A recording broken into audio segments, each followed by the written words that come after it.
Hello, sweeties, and welcome to Doctor Who Velocity Extras. My name is Crystal Moore, and I play the Doctor in our fan film series. I'm the Doctor. Nice to meet you.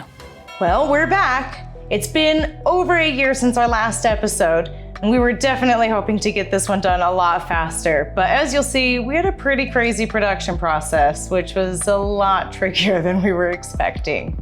We'll also take you behind the scenes of the rehearsals, production, and visual effects process so you can see just exactly how much of a nightmare it was. This time we thought we'd step things up a bit with a virtual studio. Plus, we'll be revealing the first details of our next episode, so stick around for that. Who are you? A visitor with a righteous message. We're going to be showing you behind the scenes of our episode with the silence and 17th century poet Juana Inez. Saint Michael the Archangel, defend us in battle. Be our wicked protection. Sorry. We were really excited to do a historical one, and we had a lot of research to do before writing it. But first up, let's take a look at some reactions to our latest episode. Jeevan John says, "Another fantastic episode as always. I cannot wait to see what's to come. Crystal's incarnation of the Doctor is just fantastic, an ray of sunshine." That's so sweet. I liked sunshine.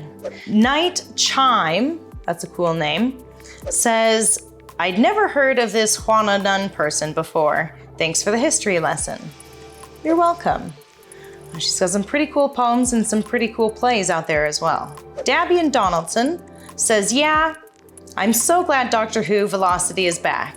After the long wait, it was definitely worth it because it was fantastic. I'm looking forward to more episodes." Me too. Dak Cabrera says, "They're back, bitches, woo!" That's right, we're back, bitches. Hey, what's up guys? It's me, Chris. I am the director and editor of Doctor Who Velocity. So planning episode 7 was quite the process. We actually started it way back in 2019. We've been looking to collaborate with some new local actors, people that we hadn't worked with before. And one of them was an actress called Monica, who I met on the set of a local short film where she was playing Girl at Bar, and I was playing a weird British version of the Fonzie, which was kind of awkward. Hi. Hey, how's it going? Good. I like your jacket. Oh, thanks. Nice. After working on a couple of corporate videos together, I asked her if there was a particular character that she'd like to play in a drama. And she said 17th century nun and poet Juana Inez. Now, I had no idea who that was. You haven't read that one? So I thought I'd better do some research. So I bought a few books on Amazon about Juana Inez, a little biography. I watched a couple of shows and documentaries about her, and started to come up with some script ideas. Next, I got in touch with my buddy Gavin, who is a really good writer. He's really good with dialogue. He knows a lot about the Catholic Church, really nice dude, and he helped come up with some of the ideas and put the dialogue together. Our show has this kind of like really weird, wacky, kind of blunt style. And yeah, we didn't want anything to come off like too stereotypical as far as like Mexican and Catholic culture was concerned.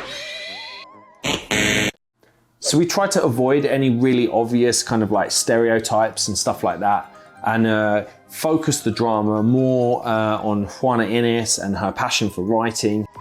You're not going to take away my writing again, are you? We wanted to bring in a little bit of the kind of like wacky, surreal vibes of Doctor Who Velocity, so that's where the kind of 7th dimension angle came from. That was awesome! Sister, you are going to kill it at the 7th Dimension Intergalactic Poetry Slam! We also didn't want to get into any kind of obvious political or like religious commentary, which was a little bit tricky because I'm a big fan of Monty Python.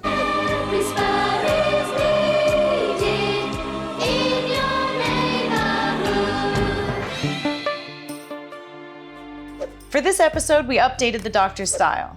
You have a TARDIS. Hello, you can go to any wardrobe anywhere in time, live a little. So we were excited to add a new color palette, a new hat and jacket, some gold buttons, and the yellow pants, which I still wear. I love the yellow pants. There's a little bit of an influence from the 6th Doctor with his color and textures, and then a bit of an aviation vibe. The idea that the Doctor is taking you on a journey, and then My favorite touch? Some British punk influence with the studded boots. Cute boots. Thanks. Boots I still wear practically every day. After all, when you're traveling the universe, you need strong footwear. COVID has been a big pain in the butt for video productions, and that's kind of one of the reasons that we went with the virtual studio.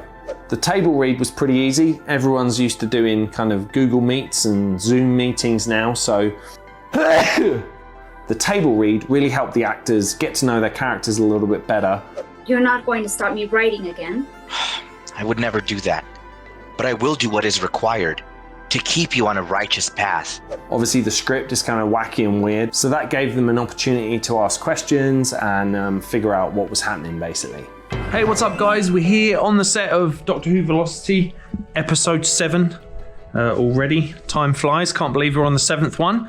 This time we thought we'd step things up a bit with a virtual studio. So you're gonna walk off down the corridor and then you're gonna turn. And so it's like she's like looking through the doorway. You're walking away and then you're just turning like that and just saying those last couple of lines. We got ourselves an extra big green screen this time around. And what we've done is we've covered it just really basically with loads of like little dots of white tape. Okay, drop to your knees, that's it. Who are you? And what that allows you to do is do a 3D, it's what's called a 3D camera solve. And then you can throw that in a 3D program and it will spit out a moving camera and it will spit out the background. Who are you? With all the coordinates in the right place. And then you can place your virtual assets in a program like Blender 3D. Yeah, it looks pretty cool. We had a lot of fun bringing back the Silence for this episode. One of my favorite baddies of all time. Continue to monitor the young woman. Do not trust her. Initially, we used a DIY outfit and Halloween mask for the first scene. Do you know that guy? What guy? Since the Silence is so tall and so thin, we actually used our 12-year-old daughter for this role. Just scaled her up a bit so she was a lot more intimidating. Sup? I'm the Silence. Shh. In the later scenes that required more precise 3D movement with the camera and tracking, we created a 3D model and matched the movements that we filmed on green screen. Give him the papers, child. Once the footage was shot, it was time to do the 3D tracking.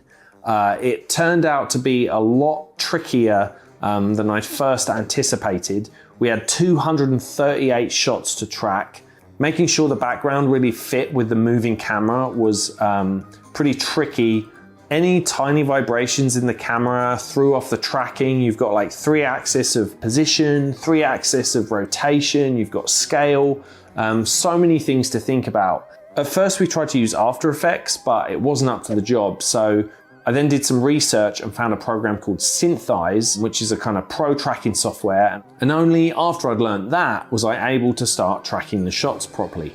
Even then, there's so many like precise little details that can like make it look a bit shaky. You might see a few little shaky shots in there, but overall I'm pretty happy with how it turned out and just glad to have it finished, to be honest.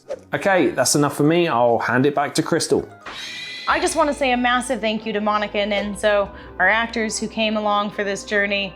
It's always fun working with new faces. I know we had a great time. Now, time to talk about our next episode.